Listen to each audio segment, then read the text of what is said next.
राज्यपाल बने थे गवर्नर, राज्यपाल। राज्यपाल से संबंधित हमने कुछ अनुच्छेदों को देखा था, नहीं जी, जो है कि अनुच्छेद है ना कि राज्यपाल का प्रारंभ कहाँ से होगा, अनुच्छेद 153, उसके बाद हमने 54, उसके बाद 55, 156, 157, 158 और 159, इतने आर्टिकल्स हमने देखा था, नहीं जी। 53 में क्या बताया गया है, राज्यपाल का पद ना कि भारत के प्रत्येक राज्यों के लिए एक एक राज्यपाल होगा। यह अनुच्छेद कौन सा कहता है जी, 153। 154 में शक्ति कि राज्य की कार्यपालिका की शक्ति किसमें निहित होगी, राज्यपाल में निहित होगी। ये आर्टिकल 154 कहता है। 155 में क्या है जी, राज्यपाल का नियुक्ति, हाँ, कि भारत के राष्ट्रपति राज्यों में राज्यपाल की क्या करेंगे, नियुक्ति करेंगे। 155 में नियुक्ति है। 156 में आपका हो जाएगा कार्यकाल कि राज्यपाल का कार्यकाल कितना होगा।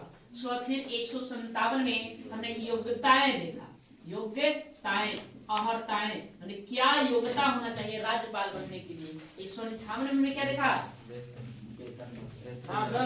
वेतन एवं भत्ते, वेतन एवं भत्ते के बारे में हमने जिक्र किया था, ये देखा। और 159 में हमने शपथ देखा, शपथ या तो पिछले क्लास में हमने इन्हीं आर्टिकलों के ऊपर चर्चा किया था। अनुच्छेद 153 में कहता है, क्या कहता है कि राज्यपाल के पद का उल्लेख किया गया है कि भारत के प्रत्येक राज्यों के लिए एक एक राज्यपाल होगा, नहीं एक व्यक्ति एक से अधिक राज्यों का भी राज्यपाल हो सकता है ना। हमने 7वां संविधान संशोधन अधिनियम 1956 के तहत उसके बारे में जाना था कि 154 कहता है कि शक्ति, राज्यपाल के पास क्या क्या शक्तियां होगी। तो सीधा सीधे बात कहता है कि राज्य की कार्यपालिका से संबंधित शक्तियां किसमें, राज्यपाल में निहित होगी। मतलब राज्यपाल ही राज्य में संवैधानिक प्रमुख होगा। संवैधानिक तौर पर प्रमुख कौन होगा, राज्यपाल होगा। अनुच्छेद 155 में नियुक्ति की बातें करता है कि राज्यपाल की नियुक्ति कैसे होगा, कौन करेगा। तो राज्यपाल की नियुक्ति कौन करेंगे, राष्ट्रपति महोदय करेंगे, ये 155 बताता है। 156 कार्यकाल कि राज्यपाल का कार्यकाल क्या होगा। तो सामान्यतः राज्यपाल का कार्यकाल 5 वर्षों का होता है, लेकिन यह राष्ट्रपति के प्रसाद पर्यंत अपने पदों पर बने रह सकते हैं। जब तक राष्ट्रपति चाहेंगे तब तक वो अपने पद पर बने रहेंगे। उसके बाद 157 में योग्यताओं का उल्लेख किया गया है। क्या योग्यता होना चाहिए राज्यपाल, हमने आपको 2 ही योग्यता बताया।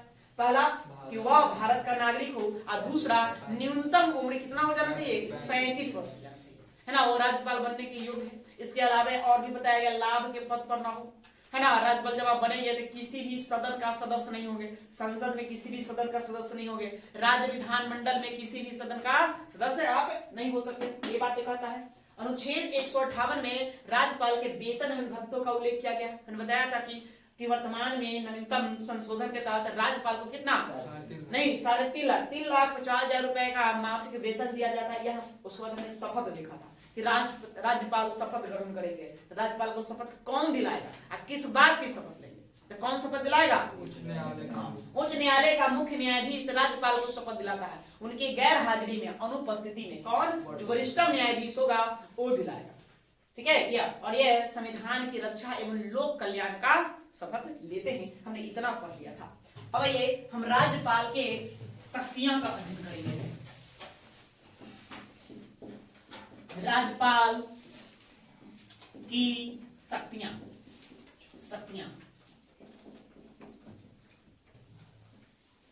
राज्यपाल की शक्तियां कौन कौन सी शक्तियां राज्यपाल को दी गई है, उसके बारे में हमको समझना है। तो पहला,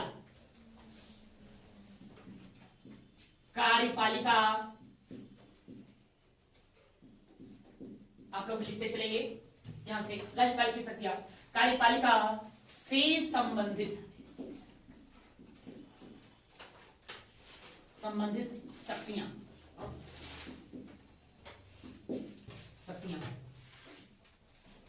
विधायी शक्तियां,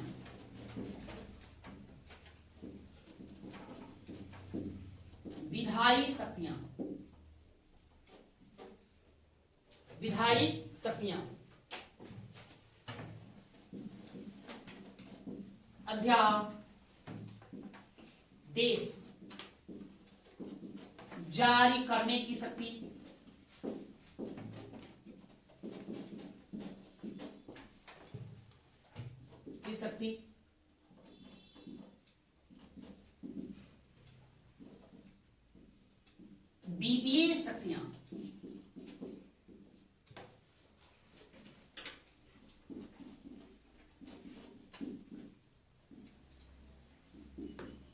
न्यायिक शक्तियां,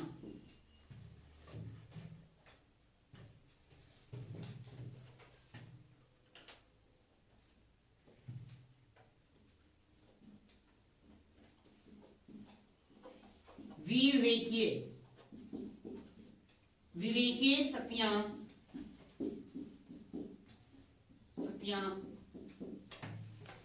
उसके बाद फिर हम जानेंगे विशेष उत्तरदायित्व।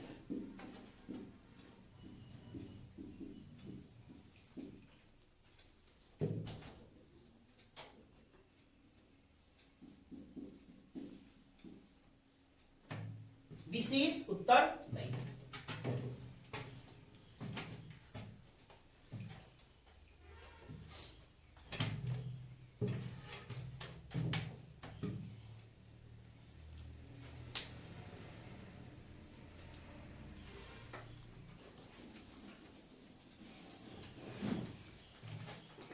तो देखिए हमें इन्हीं को पढ़ना है। राज्यपाल की शक्तियां, तो राज्यपाल को कौन कौन सा पावर दिया गया है, मैंने क्या किस किस फील्ड में उनको शक्तियां हैं। तो कई सारे क्षेत्र जैसे कि कार्यपालिका से संबंधित शक्तियां, कार्यपालिका से संबंधित शक्तियां मतलब कि जब भी विधि कोई बनेगा तो विधियों को इंप्लीमेंट करवाने में, लागू करवाने में उनकी क्या भूमिका होगी। कुछ प्रशासनिक अधिकारियों है तो प्रशासनिक अधिकारियों को क्या करेंगे, नियुक्ति करेंगे, तो यह कार्यपालिका से संबंधित शक्तियां हैं। विधायी शक्तियां मतलब विधि बनाने से संबंधित शक्तियां, तो उसमें भी इनकी अपनी भूमिका होती है। अध्यादेश जारी करने की शक्ति, हम आगे पढ़ेंगे अध्यादेश, ऑर्डिनेंस नहीं, राष्ट्रपति 1, 2, 3 अनुच्छेद 123 के तहत अध्यादेश जारी करते हैं, तो ये 213 के तहत अध्यादेश जारी करते हैं, तो अध्यादेश जारी करने की शक्ति देखेंगे क्या होता हम पढ़ेंगे। फिर वित्तीय शक्तियां, फाइनेंशियल पावर है ना, वित्त के क्षेत्र में, रुपए पैसे के क्षेत्र में, अर्थव्यवस्था के क्षेत्र में भी उनके पास शक्तियां है दी गई है, तो क्या पावर है उसको देखेंगे। फिर न्यायिक शक्तियां मतलब ये न्यायपालिका के फील्ड में भी ये काम करेंगे, वहां भी उनके पास शक्तियां। विवेकीय शक्तियां, कुछ शक्तियां इसका अपना है जो अपने सूझबूझ समझ के आधार को क्या करेंगे, इसका निपटारा करेंगे। और फिर विशेष उत्तरदायित्व, राज्यपाल को कुछ विशेष उत्तरदायित्व दिया जाता है, कुछ विशेष कार्य करने के लिए दिए, तो हम बारी बारी से इन सब का क्या करेंगे, अध्ययन करेंगे। तो सबसे पहले हम क्या पढ़ेंगे, कार्यपालिका से संबंधित शक्तियां, सबसे पहले हम इसको पढ़ेंगे।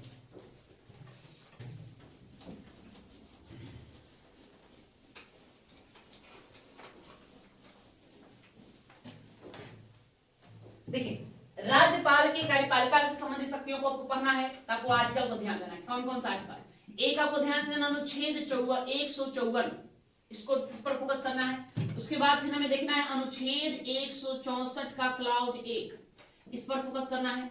उसके बाद फिर हमें देखेंगे अनुच्छेद 167 और उसके बाद फिर अनुच्छेद 171 का क्लाउज 3, इतना हम अध्ययन करेंगे। और इतना आप इतना ही फोकस कर लेंगे तब तो राज्यपाल के कार्यपालिका से संबंधित क्या क्या शक्तियां हैं इसमें आपको देखने को मिलेगा।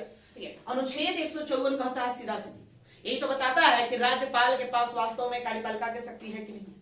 ये कौन बताता है, अनुच्छेद 154 बताता है राज्य में राज्यपाल की क्या भूमिका है। उसको यदि जानना है तो आपको किसको पढ़ना पड़ेगा, अनुच्छेद 154 को पढ़ना पड़ेगा। अनुच्छेद 154 में स्पष्ट में लिखा हुआ है कि राज्य के कार्यपालिका की शक्ति राज्यपाल में निहित होगी। राज्यपाल संवैधानिक रूप से, वैधानिक रूप से एक राज्य का क्या होगा, प्रमुख होगा। वो अलग बात है कि वास्तविक प्रधान कौन होता है, मुख्यमंत्री है ना, लेकिन ऐसे संवैधानिक प्रमुख कौन होगा, प्रधान कौन होगा, राज्यपाल होगा। यही इसमें बातें को लिखा गया है। राज्य के जितने भी प्रशासन चलाए जाएंगे सब राज्यपाल के नाम से होंगे। राज्य यदि किसी दूसरे राज्य के साथ या अन्य देशों के साथ कोई संधि या समझौता करता है तो सब किसके नाम पर होगा, राज्यपाल के नाम पर होगा, सब इनके नाम पर होगा। ऐसा नहीं अलग आप व्यक्ति के नाम पर नहीं, जितने भी मतलब काम होंगे सब किसके नाम पर होंगे, राज्यपाल के नाम पर होंगे।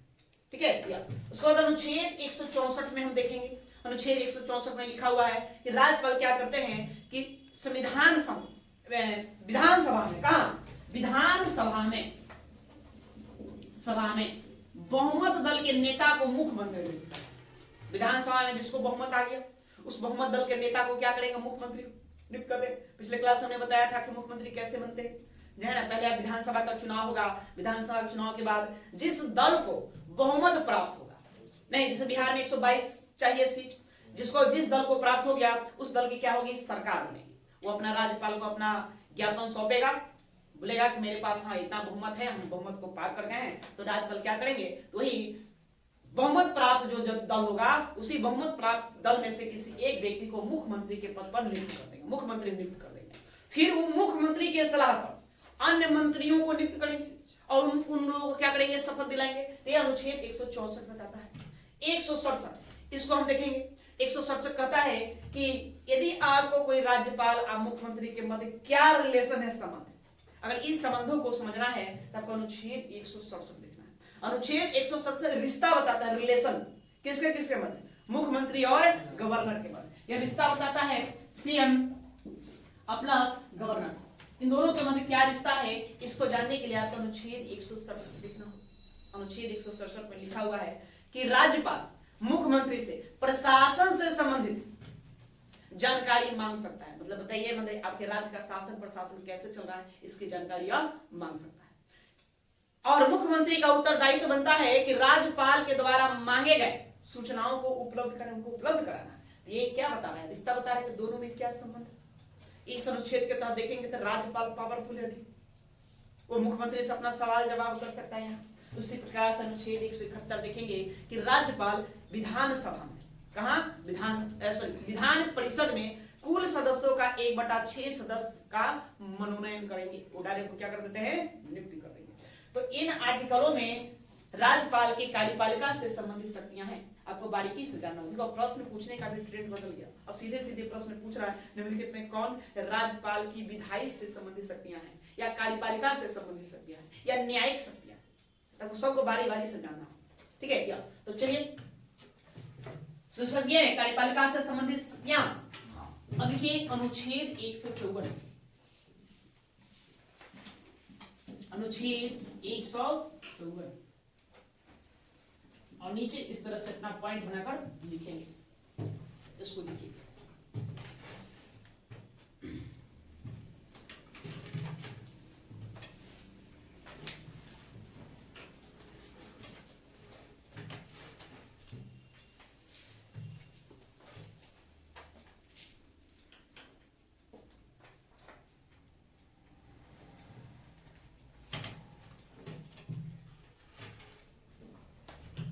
हो गया, लिखो। राज्य की कार्यपालिका की शक्ति, राज्य की कार्यपालिका की शक्ति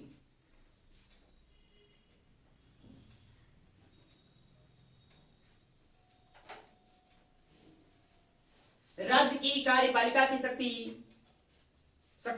राज्यपाल में निहित होगी, राज्यपाल में निहित होगी,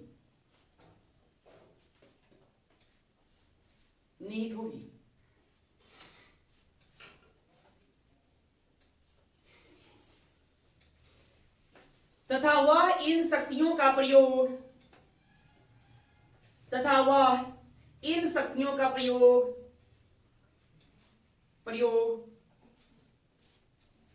स्वयं या अपने अधीनस्थ अधिकारियों के माध्यम से ही करेगा, या अपने अधीनस्थ अधिकारियों के माध्यम से ही करेगा।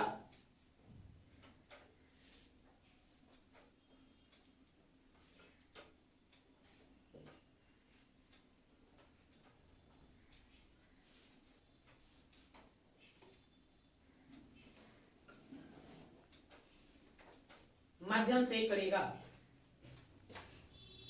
दूसरा लिखिए, नेक्स्ट, राज्य की सभी प्रशासनिक कार्य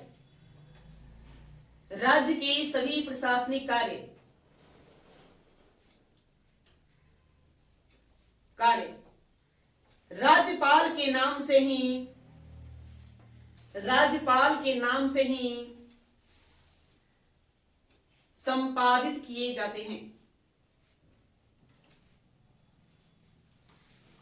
राज्यपाल के नाम से ही संपादित किए जाते हैं।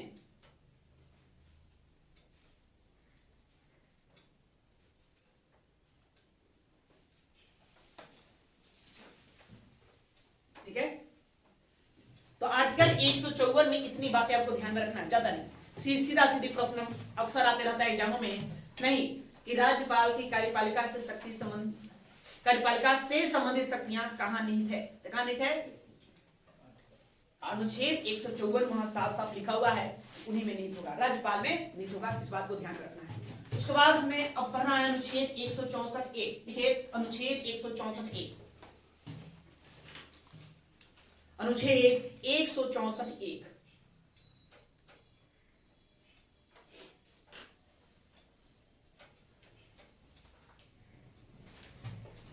तो 164 अनुच्छेद 164, इसमें क्या लिखा हुआ है?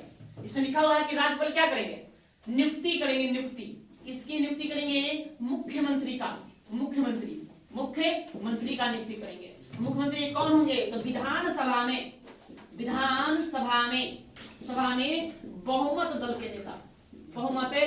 के नेता होंगे, ठीक है, उनकी नियुक्ति करेंगे। फिर और ये नियुक्ति करेंगे, किसकी नियुक्ति करेंगे? तो मुख्यमंत्री के सलाह पर, मुख्यमंत्री बताएंगे, मुख्यमंत्री के सलाह पर अन्य मंत्रियों के नियुक्ति कर देंगे। मंत्रियों की मतलब कि कैबिनेट मंत्री यहाँ जो होता है, एक तरह से मंत्री परिषद जो होता है, उस मंत्री परिषद का भी नियुक्ति करेंगे। और क्या करेंगे? तो शपथ दिलाएंगे। किनको? तो मुख्यमंत्री प्लस मंत्री परिषद को शपथ दिलाने का काम करेंगे। शपथ दिलाते हैं। तो इतनी बातें अनुच्छेद 164 में वर्णित है। तो लिखिए अनुच्छेद 164, जैसे लिखिए पॉइंट बना के लिखेंगे। राज्यपाल विधानसभा में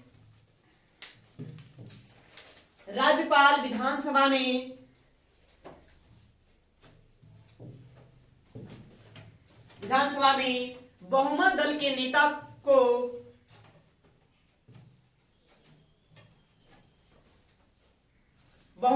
नेता को मुख्यमंत्री नियुक्त करता है।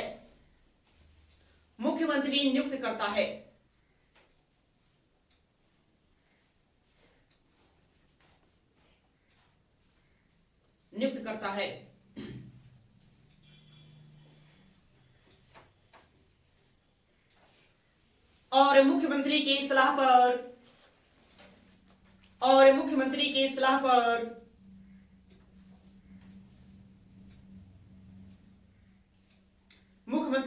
पर अन्य मंत्रियों की नियुक्ति करता है।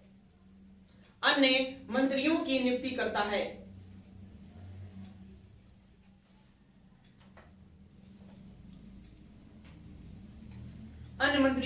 करता है।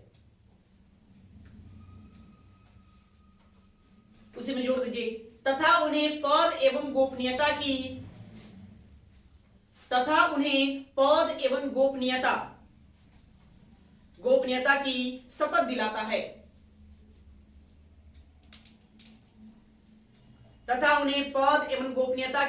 शपथ दिलाता है।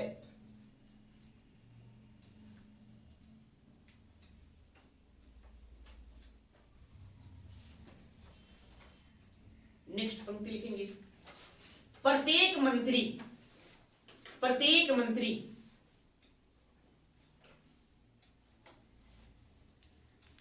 राज्यपाल के प्रसाद पर्यंत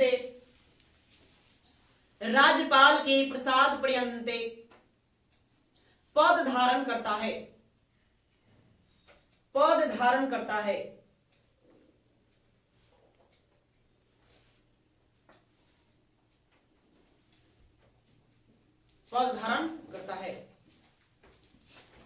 ठीक है, बात समझ में आई? क्लियर है क्या? प्रश्न देखिए आपसे पूछा जाएगा कि मुख्यमंत्री क्या होता है। ऑप्शन में रहेगा निर्वाचन, मनोनयन, नियुक्ति। क्या टिक लगाओगे? नियुक्ति। गुड, ध्यान रखना है नियुक्ति। ज्यादा लोग निर्वाचन मार देते हैं, भाई चुनाव होता है, मुख्यमंत्री चुनाव जीत करके जाता है, वहां मुख्यमंत्री बनता नहीं है ना। मुख्यमंत्री क्या होगा? नियुक्ति होगा। निर्वाचन किसका होता है? तो विधानसभा सदस्यों का निर्वाचन होता है। नहीं, मुख्यमंत्री का क्या हो जाएगा? नियुक्ति हो जाएगी। इस बात को आपको ध्यान में रखना है। मंत्रियों का क्या करेंगे हम? निर्वाचन करेंगे, नियुक्ति करेंगे, मनोनयन करेंगे। नियुक्ति तो वहां देखिए कि मंत्रियों को नियुक्त करते हैं, तो मुख्यमंत्री हो या अन्य प्रकार के मंत्री हो, सबका क्या करेंगे? नियुक्ति करेंगे। एक प्रश्न आपसे पूछा जाएगा कि मंत्री किसके प्रसाद पर्यंत बना रहता है? तो राज्यपाल। अभी लिखिए कि राज्यपाल के प्रसाद पर्यंत पद धारण करता है कौन? मंत्री महोदय। एक ऐसी बात होगी। प्रसाद पर्यंत का मतलब आपको कल ही बताए थे। प्रसाद पर्यंत का मतलब क्या होता है? जब तक राज्यपाल चाहे तब तक। नहीं तो क्या राज्यपाल अपनी इच्छा अनुसार उसको हटा देगा जी और जब मन करे तब नियुक्त कर देगा, ऐसा नहीं होता है। कैसे चलता है इस बारे में हम आगे देखेंगे, फिलहाल थोड़ा सा आपको जान लेना है।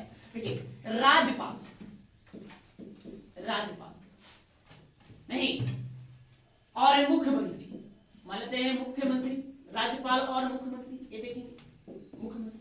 तो मुख्यमंत्री महोदय जो भी काम करना है वो राज्यपाल को नहीं कहेंगे, किसको कहेंगे? देखो यहाँ बीच में एक होता है मंत्री परिषद होता है, क्या होता है? मंत्री परिषद होता है, मंत्री परिषद। मंत्री परिषद का मुखिया जो होता है कौन होता है? मुख्यमंत्री होता है। तो राज्यपाल के कार्यों में सहायता करने के लिए हमने एक मंत्री परिषद बनाया। अब मंत्री परिषद के दिशा निर्देश पर राज्यपाल महोदय क्या करेंगे? काम करेंगे। जो निर्णय मंत्री परिषद लेगा वही उसी के आधार पर किनको काम करना है? राज्यपाल महोदय काम करना है। कुछ मामलों में उनके पास स्वविवेकीय शक्तियां हैं, ऐसा बात नहीं है, हम सब धीरे धीरे बारी बारी से देखेंगे। नहीं तो ये मंत्री परिषद का प्रधान कौन होगा? मुखिया, मुख्यमंत्री होगा। तो ये मुख्यमंत्री ही अपना निर्णय लेंगे किसको मंत्री रखना है, किसको नहीं मंत्री रखना है। मंत्री परिषद अपना बैठ करके अपना सब तय करेगा किसको मंत्री बनाना है, किसको नहीं बनाना है। कोई मंत्री के पद पर है, कोई उसने कोई अनैच्छिक कार्य कर दिया या असंवैधानिक कार्य कर दिया तो पद से तो हटाना है, तो पद से हटाना है तो ये मंत्री परिषद की ओर से सिफारिश किया जाएगी इनको? राज्यपाल महोदय को। तो राज्यपाल महोदय घोषणा निकालकर उसको क्या करेंगे? पद से हटा देंगे। इसलिए कहा जाता है कि मंत्री, जितने भी मंत्री होते हैं वो सभी मंत्री राज्यपाल के प्रसाद पर्यंत पद को धारण करते रहते हैं। तो ये बात को ध्यान में रखना है, ठीक है।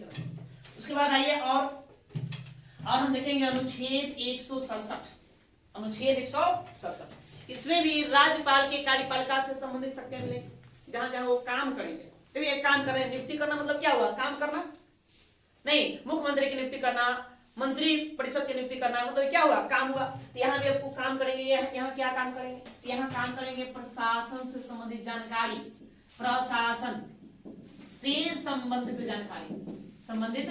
जानकारी प्राप्त करेंगे। जानकारी किससे? तो मुख्यमंत्री से, मुख्यमंत्री से, मंत्री से। प्रश्न आपसे सीधा सीधा पूछा जाएगा, ये प्रश्न आया हुआ है एग्जाम में। निम्नलिखित में कौन सा अनुच्छेद मुख्यमंत्री और राज्यपाल के मध्य संबंधों को दर्शाता है? तो कौन? 167 सबसे बेजोड़ जो संबंध दर्शाता है, कौन दर्शाता है? अनुच्छेद 167 दर्शाता है। इसमें साफ साफ क्या लिखा हुआ स्पष्ट कि राज्यपाल मुख्यमंत्री से प्रशासन से संबंधित जानकारी मांगेगा। भाई बताओ तुम शासन प्रशासन कैसे चला रहे हैं, राज्य का संचालन कैसे हो, ये जानकारी मांगेंगे। जानकारी उनको जुटाना है। या कोई विधायी संबंधित कोई काम हो, ना कोई विधि या विधेयक लेकर आते हैं, बिल लेकर आते हैं, उसमें गड़बड़ सड़बड़ी होती है, चाहे जो भी होती है, तो राज्यपाल को के पास उस पावर है, शक्ति है, वो क्या करेंगे? मुख्यमंत्री से उसकी जानकारी मांगेंगे। बताइए किस प्रकार का वो बिल है, उसकी जानकारी वो दे सकते हैं। या और मुख्यमंत्री का मना कर देंगे देने से, देंगे। मुख्यमंत्री का उत्तरदायित्व है कि राज्यपाल द्वारा मांगे गए सूचनाओं को उपलब्ध कराएगा, मुख्यमंत्री सब उपलब्ध करवाएगा, सब उनको डेटा देगा। भाई देखिए इस तरह की बातें हैं, नहीं इस तरह से हम प्रशासन को चला रहे हैं, या इस तरह का कानून हम लेकर आ रहे हैं। या तो अनुच्छेद 167 में ध्यान में रखना है, मुख्यमंत्री और राज्यपाल के मध्य संबंध को दर्शाता है। संबंधों को उल्लेख करने वाला आर्टिकल कौन है? अनुच्छेद 167 है, इसको ध्यान रखना है। देखिए अनुच्छेद 167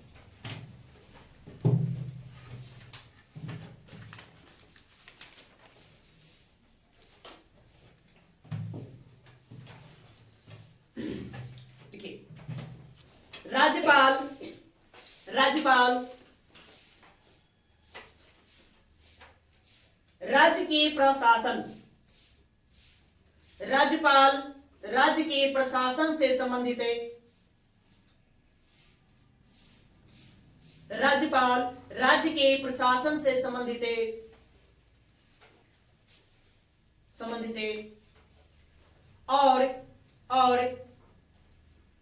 विधान विषयक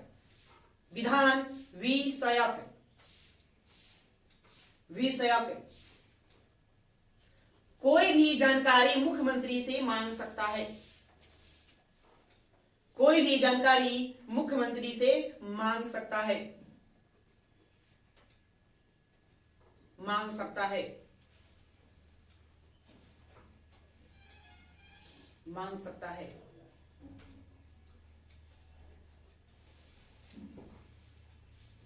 और मुख्यमंत्री का उत्तरदायित्व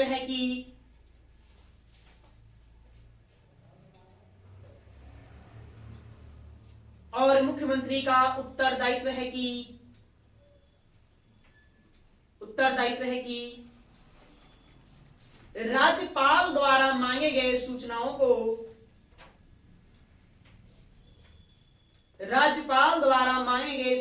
को उपलब्ध कराए।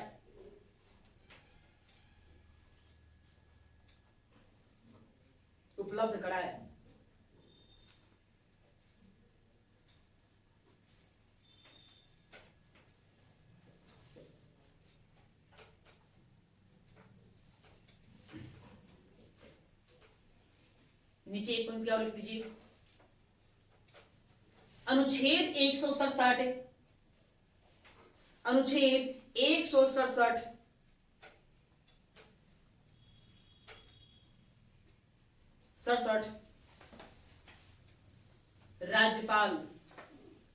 राज्यपाल एवं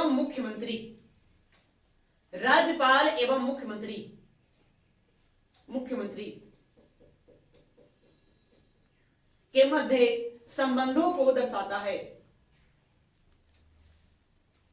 मुख्यमंत्री के मध्य संबंधों को दर्शाता है।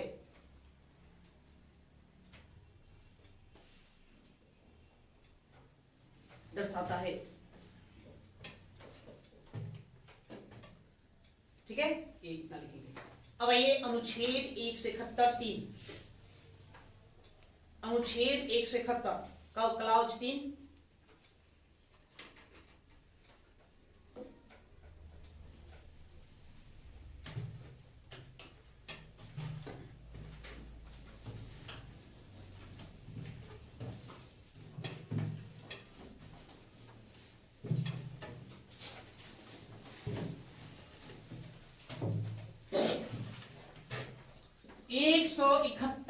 इसमें क्या बातें कहता है, मैं बताया था विधान परिषद, यही बताया तो आगे हम पढ़ेंगे विधान परिषद के बारे में। किसके बारे में? विधान परिषद।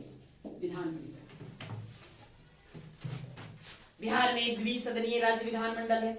एक विधानसभा है, क्या है? विधान परिषद है। तो विधानसभा के सदस्यों का चुनाव कैसे करते हैं हम लोग? प्रत्यक्ष रूप से जनता के द्वारा होता है, लेकिन विधान परिषद के सदस्यों का चुनाव अप्रत्यक्ष होता है। इसमें जनता सीधे भाग नहीं देती है ना। तो ये सब बहुत अलग अलग तरीके से चलता है।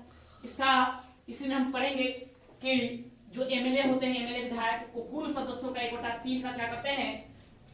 निर्वाचन करते हैं। उसके बाद फिर हम देखेंगे स्थानीय जो निकाय होते हैं, जैसे नगर पालिकाएं होती है, उसका भी 1/3 सदस्यों के द्वारा निर्वाचन किया जाता है। जो स्नातक पास विद्यार्थी होते हैं वो कुल सदस्यों का 1/12 नियुक्ति करते हैं, नहीं वो निर्वाचित करते हैं। उसके बाद फिर शिक्षकगण जो माध्यमिक स्तर शिक्षक है वो कुछ का निर्वाचन करते हैं। उसी में अपना राज्यपाल विधान परिषद के कुल सदस्यों का 1/6 सदस्य सीधे डायरेक्ट तौर पे वो मनोनीत कर देते हैं या नियुक्त कर देते हैं। मतलब सीधे वो क्या करेंगे? चुन करके वहां भेज देंगे। इसके लिए वो फील्ड अपना है, वो चुनेंगे अपना साहित्य के क्षेत्र से। साहित्य वो व्यक्ति विज्ञान में माहिर होना चाहिए, विज्ञान का अच्छा ज्ञान रखता हो, वो कला का ज्ञान रखता हो, वो समाज सेवा क्षेत्र से लगा हुआ हो, साथ में वो सहकारी आंदोलनों से जुड़ा हुआ हो, आंदोलनों से। ठीक है, मतलब कहने मतलब फिर से देखो भाई, बिहार में कुल 75 सीट है। बिहार विधान परिषद का सदस्य सीट कितना है? 100। बिहार विधान परिषद में सीटों की संख्या 75 है। 75 का 1/6 ये निकालेंगे तो आपको 13 ऐसे सदस्य होते हैं जिसको राज्यपाल महोदय क्या करते हैं? डायरेक्ट सीधे विधान परिषद में भेज देते हैं, चुनकर सिलेक्ट करके। ऐसे मतलब उनका निर्वाचन नहीं होता, मनोनयन होता है। ये लिखा गया अनुच्छेद 173 में कि राज्यपाल विधान परिषद के कुल सदस्यों का 1/6 सदस्य क्या करेंगे? मनोनीत करेंगे। तो मनोनीत करेंगे वो कहां से आएगा? वो व्यक्ति के पास ज्ञान होना चाहिए, साहित्य का, लिटरेचर हो, लिखता होगा, विज्ञान का ज्ञान हो, कला हो, उसमें कोई हुनर हो, समाज सेवा से वो का कार्य में लगा हुआ हो, समाज सेवक हो, फिर वो सहकारी आंदोलनों से जुड़ा हुआ। ऐसे ही व्यक्तियों को जो इस फील्ड में माहिर होता है, वैसे ही व्यक्तियों को कितने वर्तमान में बिहार की हम बात करेंगे तो 13। अन्य राज्य 6 ही राज्य में विधान परिषद है, तो अन्य राज्यों में कितना? जितने भी सीट होंगे उसका 1/6 सदस्यों को क्या करेंगे? मनोनीत। आपको याद करने वाली बात किया है, सीधा प्रश्न पूछा जाएगा कि राज्यपाल विधान परिषद में कुल है ना कितने सदस्यों को मनोनीत करते हैं? तो कितना, कुल सदस्यों का 1/6, ये आपको ध्यान में रखना है। उसके लिए कौन कौन फील्ड है, ये 5 फील्ड है जिसको आपको ध्यान में रखना है, यही से चुन कर भेजे जाएंगे। तो लिखिए विधान परिषद, विधान परिषद के कुल सदस्यों का, विधान परिषद के कुल सदस्यों का 1/6 सदस्य, 1/6 सदस्य राज्यपाल द्वारा मनोनीत किए जाते हैं।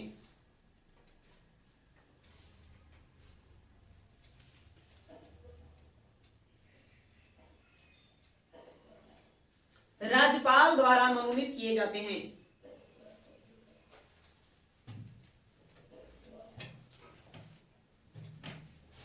आगे, राज्यपाल, राज्यपाल ऐसे व्यक्तियों को,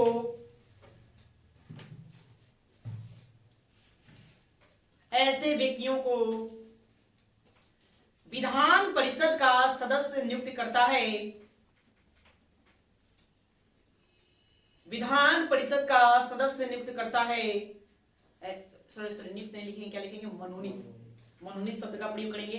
राज्यपाल ऐसे व्यक्तियों को विधान परिषद का सदस्य मनोनीत करता है जो जो साहित्य, साहित्य, कला, कॉमा लेके लिखते चलेंगे, जो साहित्य, कला, कला, विज्ञान, विज्ञान,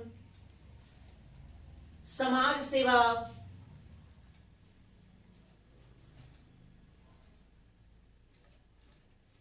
समाज सेवा और सहकारी आंदोलनों, और सहकारी आंदोलनों के क्षेत्र में, आंदोलनों के क्षेत्र में, क्षेत्र में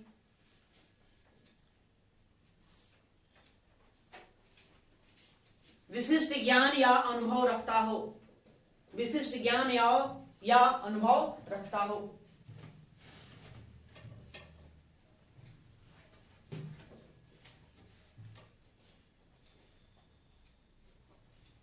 अनुभव रखता हो, ठीक है। और आगे और क्या क्या राज्यपाल महोदय करेंगे, अनुच्छेद 356, अनुच्छेद 356 ये आर्टिकल है। इस आर्टिकल के तहत राज्यों में राष्ट्रपति शासन लागू किया जाता है। देखेंगे तो इसको हम राज्य आपातकाल भी कहते हैं, इमरजेंसी, ठीक है, इमरजेंसी। राष्ट्रपति के आपातकालीन शक्तियां, आप भारत का पॉलिटी पढ़ेंगे, भारत का संविधान पढ़ेंगे तो वहां राष्ट्रपति के आपातकालीन शक्तियों में 3 आर्टिकल पढ़ना होगा, अनुच्छेद 352, 356 और 360, या 3। अनुच्छेद 352 के तहत हम लोग क्या करते हैं, राष्ट्रीय आपात घोषित करते हैं, राष्ट्रीय आपात की घोषणा करते हैं। 356 के तहत राष्ट्रपति शासन, राष्ट्रपति शासन लागू किया जाता है, राष्ट्रपति शासन इसके तहत। और 360 के तहत हम लोग वित्तीय आपात, फाइनेंशियल इमरजेंसी, वित्तीय आपात की घोषणा करते हैं, आपात। ये 3 प्रकार का इमरजेंसी होता है। उसी में अनुच्छेद 356 देखेंगे तो यह अनुच्छेद 356 जो राष्ट्रपति शासन जिसको कहते हैं या राज्य आपातकाल कहते हैं, यह राज्यपाल से जुड़ा हुआ है, राज्यपाल से।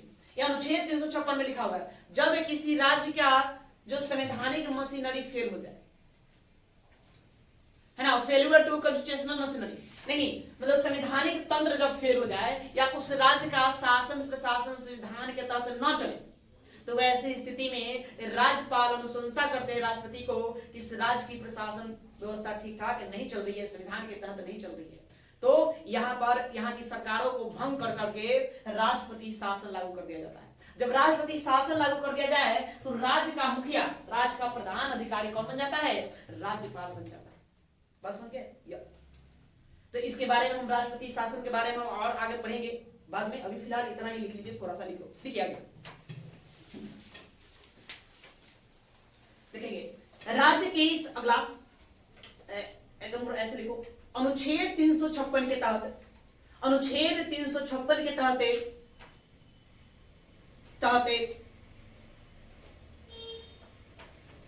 राज्य में संवैधानिक तंत्र विफल हो जाने पर, अनुच्छेद 356 के तहत राज्य में संवैधानिक तंत्र विफल हो जाने पर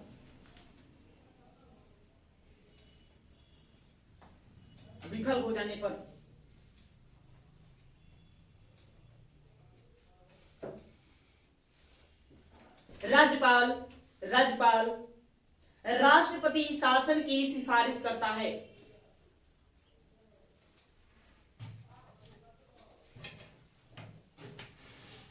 राज्यपाल राष्ट्रपति शासन की सिफारिश करता है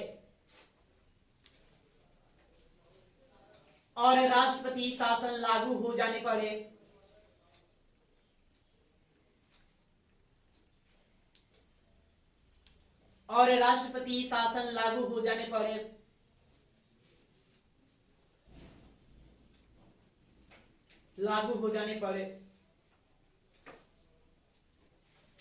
केंद्र सरकार की ओर से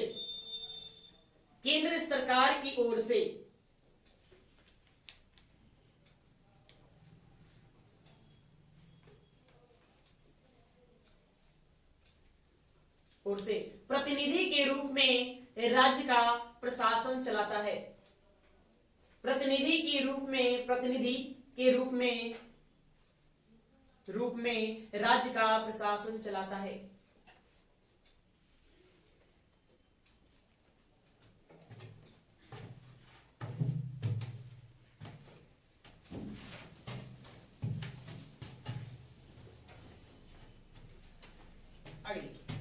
राज्यपाल नियुक्ति करता, और इनका काम क्या है? नियुक्ति करना, अपॉइंटमेंट देना। राज्यपाल नियुक्ति करता है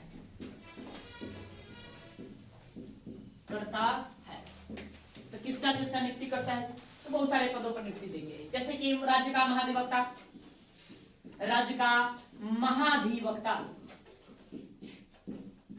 आप लोग समझते हैं? नहीं, कोई बात नहीं, हम आगे पढ़ेंगे राज्य के महाधिवक्ता के बारे में, क्या होते हैं ये। राज्य के महाधिवक्ता की नियुक्ति करने का काम ये करेंगे, जैसे कि है ना, एक महान्यायवादी होते हैं, महान्यायवादी तो यह केंद्र लेवल पर होता है। भारत सरकार का एक तरह से क्या जानिए कि यह वकील है। ये क्या है? वकील ना। भारत सरकार के मुकदमों की पैरवी करने का काम कौन करेंगे? महान्यायवादी करेंगे। तो यह केंद्र स्तर पर होते हैं। उसी प्रकार से राज्य स्तर पर कौन होता है? महाधिवक्ता होता है। तो राज्य सरकार के मुकदमों की पैरवी कौन करेंगे? महाधिवक्ता करेंगे। तो महाधिवक्ता की क्या करेंगे? नियुक्ति करेंगे। इसके अलावा और आ जाइए, लोक सेवा आयोग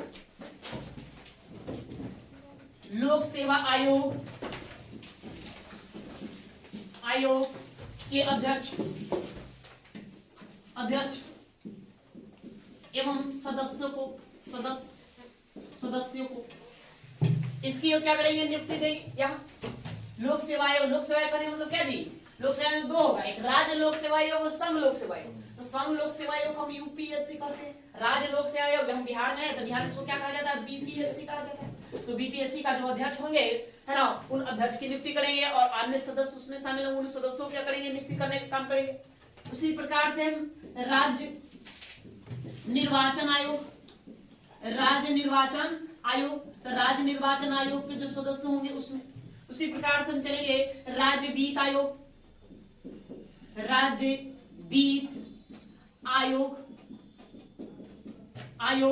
के अध्यक्ष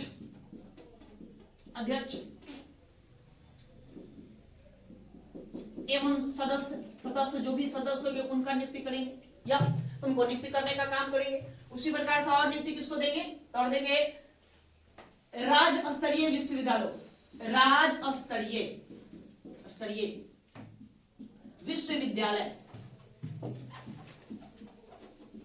विद्यालयों में कुलपतियों का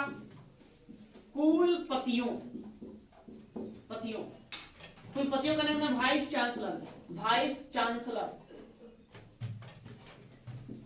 चांसलर, वाइस चांसलर का। इसका देखिए, एक कुलपति होता है, एक कुलाधिपति होता है, इस पर ध्यान देना है, सब बच्चा लोग कंफ्यूज हो जाता है, क्या करेंगे। एक होता है कुलपति, एक होता है कुलाधिपति, कुलाधिपति, कुलाधिपति।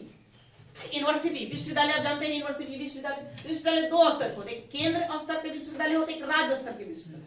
जो केंद्र स्तर के जितने भी विश्वविद्यालय होंगे, वो केंद्र स्तर के विश्वविद्यालय का कुलाधिपति मतलब मुखिया, मालिक, मेन प्रधान अधिकारी देश के राष्ट्रपति महोदय होते हैं। उसमें एक व्यक्ति को नियुक्त किया जाएगा उस विश्वविद्यालय में, नहीं तो उसी को हम कहेंगे कुलपति। उसको क्या करेंगे, कुलपति। उसको वाइस चांसलर कहते हैं। चांसलर खुद राष्ट्रपति होता है। वही हम राज्य स्तर की बात करेंगे, राज्य स्तर की यूनिवर्सिटी विश्वविद्यालय, जैसे हमारे राज्य में है मगध विश्वविद्यालय है जी, मगध विश्वविद्यालय, विश्वविद्यालय, ठीक है। उसे है ना पाटलिपुत्रा, पाटलिपुत्रा है यूनिवर्सिटी, पाटलिपीयू जिसको कहते हैं, पाटलिपुत्रा यूनिवर्सिटी है, पाटलिपुत्रा विश्वविद्यालय, ये सब राज्य स्तरीय है। तो इस है ना, तो सीधा सीधा आपसे प्रश्न पूछ रहे कि मगध विश्वविद्यालय के कुलाधिपति कौन है, तो क्या कहेंगे। तो वर्तमान में जो राज्यपाल होंगे वो कुलाधिपति होंगे। तो कुलपति कौन है, तो कुलपति मतलब कि वाइस चांसलर है ना, वाइस चांसलर मतलब वहां कोई एक व्यक्ति को अपॉइंटमेंट किया गया होगा जो राज्यपाल के बाद होंगे, जो उस विश्वविद्यालय का पूरा कार्यभार देखेंगे, संभालेंगे। तो दो रहेगा, ध्यान रखना, कुलपति कुलाधिपति संख्या। तो किसकी नियुक्ति करेंगे, कुलपतियों की नियुक्ति करेंगे। कुलाधिपति तो अपने स्वयं ही है, तो कुलपतियों की क्या करेंगे, नियुक्ति करेंगे। इसके अलावा और क्या, तो अन्य राज्य स्तरीय, अन्य राज्य स्तरीय आयोगों में, आयोग के अध्यक्ष एवं सदस्यों को, के अध्यक्ष एवं सदस्यों को तो ये नियुक्ति करने का काम करेंगे। ये प्रश्न आपको सीधा सीधा पूछेगा, राज्य के महाधिवक्ता की नियुक्ति कौन करता है, तो राज्यपाल। लोक सेवा आयोग के अध्यक्ष सदस्यों की नियुक्ति कौन करेगा, राज्यपाल। राज्य निर्वाचन आयोग जो देखेंगे तो उसमें भी सदस्यों की नियुक्ति कौन करेंगे, राज्यपाल। राज्य वित्त आयोग के अध्यक्ष सदस्य की नियुक्ति राज्यपाल। राज्य स्तरीय विश्वविद्यालय में कुलपतियों की नियुक्ति कौन करेंगे, राज्यपाल। या और भी राज्य स्तर पर जो भी आयोग है, बहुत सारे आयोग बनते हैं, तो उन आयोगों के अध्यक्ष और सदस्यों की नियुक्ति करने का जिम्मा किसके पास है, राज्यपाल महोदय है। क्या वो अपने मन से करेंगे, नहीं, किसके सलाह पर, राज्य मंत्री परिषद के सलाह पर। हमेशा ध्यान रखें, ये अपने मन से कोई काम नहीं करेंगे। इनकी स्वाभिव्यक्ति शक्तियां कहां कहां है उसको हम देखेंगे, बाद में देखेंगे, लास्ट में देखेंगे। लेकिन फिलहाल हमें जानिए कि सब मंत्री परिषद के सलाह पर काम करेंगे, बस उनकी। या राज्यपाल की कार्यपालिका से संबंधित शक्तियां हैं। तो राज्यपाल कार्यपालिका से संबंधित शक्तियों को समझने के लिए कौन कौन सा आर्टिकल ध्यान दोगे, एक हमने बताया 154, उसके बाद 164, 167, उसके बाद 171, नहीं आप 356 भी देख सकते हैं एक तरह से वहां कि राष्ट्रपति शासन लागू हो जाता है, वो भी देखेंगे। या उसके बाद फिर ये सब नियुक्ति करते हैं, नियुक्ति में बहुत सारे नियुक्ति है और भी आप देख सकते हैं। तो कह सकते हैं हम क्या कि उच्च न्यायालय, उच्च न्यायालय में न्यायाधीशों की नियुक्ति, न्यायाधीशों की नियुक्ति में राष्ट्रपति को सलाह देते हैं, राष्ट्रपति को सलाह देते हैं, ये थोड़ा आपको ध्यान में रखना। अब ये मत सोच लेना कि भाई उच्च न्यायालय में जो न्यायाधीश होंगे, न्यायाधीश हाई कोर्ट में उसको यही नियुक्त कर देंगे, नहीं, वो क्या करेंगे, राष्ट्रपति महोदय को सलाह देंगे। सलाह लेना है, हम वो भी पढ़ेंगे हाई कोर्ट जब, तो वहां बताएंगे कि कैसे कैसे चलता है, मुख्य न्यायाधीशों की नियुक्ति किस तरह से होती है, मुख्य न्यायाधीश आपको बनना है तब क्या करेंगे। या तो उच्च न्यायालय में न्यायाधीशों की नियुक्ति कौन करता है, राष्ट्रपति, है ना। लेकिन उस नियुक्ति में राज्यपाल का भी सलाह मशवरा लिया जाता है। तो बस इतना आप ध्यान में रखेंगे राज्यपाल के कार्यपालिका से संबंधित शक्तियों में, बाकी हम कल देखेंगे अगली क्लास में। इतना रहने दो।